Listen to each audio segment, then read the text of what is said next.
Hi, అందరూ ఎలా ఉన్నారు? ఈరోజు కరకరలాడే టేస్టీగా ఉండే గులాబీ పువ్వులు చేసుకుందాం. ఈ గులాబీ పువ్వులు చాలా ఈజీగా చేసుకోవచ్చు. అందరూ కష్టం అనుకుంటారు. టేస్ట్ కూడా చాలా బాగుంటుంది. కరకరలాడుతూ ఉంటాయి. ఎంత క్రిస్పీగా వచ్చాయో చూడండి. దీనికి కావలసిన పదార్థాలు చూద్దాం. మైదా, పంచదార, వరిపిండి మూడు మనం సమానంగా తీసుకోవాలి. నేను అరకేజీ అన్నీ తీసుకున్నాను. అరకేజీలు తీసుకున్నాను. దానికి 2 కోడిగుడ్లు వేసాను. కావలిస్తే గుడ్లు వేసుకోవచ్చు, లేకపోతే మానివచ్చు. గుడ్డు వేసుకోకపోయినా 3 సమానంగా తీసుకోవాలి. ఏ గ్లాస్తో కొలతలు అయితే అదే గ్లాస్ తోటి 3 సమానంగా తీసుకోవాలి. 3 తీసుకున్న తర్వాత 3 ఒకసారి కలుపుకొని అందులో చిటికెడు ఉప్పు వేసుకోండి. ఎక్కువ అక్కర్లేదు. వేసుకొని మనం అరకేజీకి కొలతలు పెట్టుకున్నాం కాబట్టి 2 కోడిగుడ్లు తీసుకొని అందులో వేసుకోవాలి. ఎల్లో కూడా వేసుకోవచ్చు.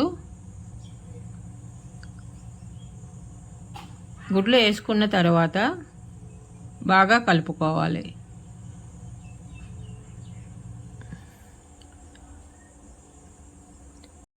మొత్తం కలుపుకొని నీళ్ళు వేసుకొని మన దోసల రుబ్బు ఎలా ఉంటుందో అలా కలుపుకోవాలి.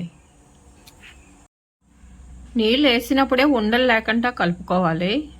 అందుకు కొద్దిగా నీళ్ళు వేసుకొని కలుపుకున్నారంటే ఉండలు కట్టదు. మీకు కొత్తగా చేసుకునే వాళ్ళు అయితే సగం పిండి తీసుకొని కొద్దిగా కలుపుకొని అది అయిపోయాక మళ్ళీ కలుపుకోవచ్చు. పంచదార కరిగిందాక కలుపుకోవాలి. చాలామంది అనుకుంటారు సరిగ్గా రావు అని, కానీ ట్రై చేయండి. చిన్న గ్లాసు టేస్ట్ చేసుకొని బాగా వస్తాయి కూడాని. చిన్న గ్లాసు చేసుకున్నారంటే చాలా ఎక్కువ వస్తాయి. పిల్లలు ఇష్టంగా తింటారు కూడాని. గులాబీ పువ్వు గుత్తిని రాత్రి నూనెలో ఉంచారంటే మొన్నడు మనం ఉదయం చేసుకునేటప్పటికి నూనెలో వేయగానే విడతాయి. పిండిలో ముంచి వేయగానే వెంటనే విడతాయి. కొందరు దీంట్లో పౌడరు వేసుకుంటారు, పంచదార మిక్సీ పట్టేసి. కానీ నేను పంచదార వేసాను, పౌడర్ గట్రా చేయలేదు. మీకు ఎలా నచ్చితే అలా చేసుకోవచ్చు. బాగా కలుపుకున్న తర్వాత కళాయి పెట్టుకొని ఆయిల్ వేడెక్కిందాక వేడి నూనెలోనే ఉంచాలి ఈ గులాబీ గుత్తుల్ని. ఆయిల్ బాగా వేడెక్కిన తర్వాత మనం ముందుగా కలుపుకున్న పిండిలోని ఈ గులాబీ గుత్తిని ముంచాలి. పూర్తిగా ముంచకూడదు, అలా కొద్ది గ్యాప్ ఉంటుండగా ముంచాలి. అలా ముంచి మళ్ళీ నూనెలో ఇలా పెట్టి ఇలాగ ఆడించారంటే విడతాయి. చూసారా ఎంత బాగా విడ్డాయో? రాని వాళ్ళు కూడా చేసుకోవచ్చు. అలా ఒకటి వేసుకోవడమే. ఈ గుత్తిని మాత్రం నూనెలోనే ఉంచాలి. అలా ఉంచుకున్నారంటే ఒకవేళ రాకపోయినా స్పూన్తో ఇలా అన్నారంటే వచ్చేస్తాయి. కొద్ది గోల్డ్ కలర్ రాగానే తీసేయండి. ఇంకా 2 పక్కల తిప్పక్కర్లొద్దు. ఈ పువ్వులను తీసినప్పుడు మెత్తగా అనిపిస్తాయి, కానీ చల్లారేక గట్టి పడిపోతాయి. ఈ గుత్తులు మాత్రం నూనెలోనే ఉంచాలి. అలాగా అయ్యిందాకానే అలాగ ఒకటి అలా గులాబీ పువ్వులు చేసుకోవడమే.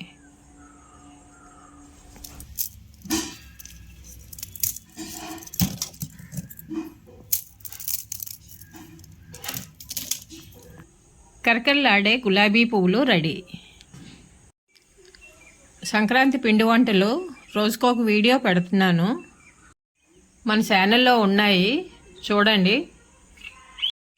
నచ్చితే లైక్ కొట్టండి.